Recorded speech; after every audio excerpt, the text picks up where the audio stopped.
ओम श्री परमात्मने नमः। संबंध अगर शरीरी को निर्विकार ना मानकर विकारी मान लिया जाए तो भी शोक नहीं हो सकता। ये बात आगे के 2 श्लोकों में कहते हैं।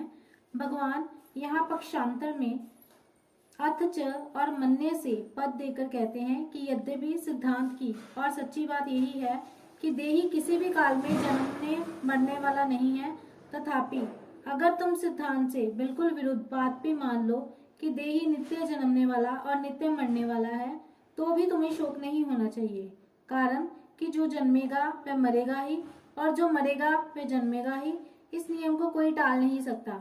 अगर बीज को पृथ्वी में बो दिया जाए तो वह फूलकर अंकुर दे देता है और वही अंकुर क्रमशः बढ़कर वृक्ष रूप हो जाता है।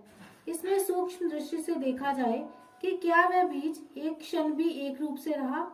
पृथ्वी में वह पहले अपने कठोर रूप को छोड़कर कोमल रूप में हो गया, फिर कोमल रूप को छोड़कर अंकुर रूप में हो गया, इसके बाद अंकुर रूप को छोड़कर वृक्ष रूप में हो गया और अंत में आयु समाप्त होने पर वह सूख गया।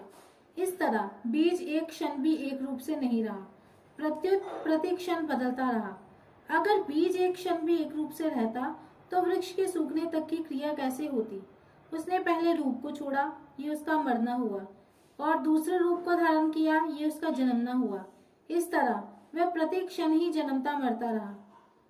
बीज की तरह ये शरीर है। बहुत सूक्ष्म रूप से वीर्य का जंतु रज के साथ मिला, वह बढ़ते बढ़ते बच्चे के रूप में हो गया और फिर जन्म गया।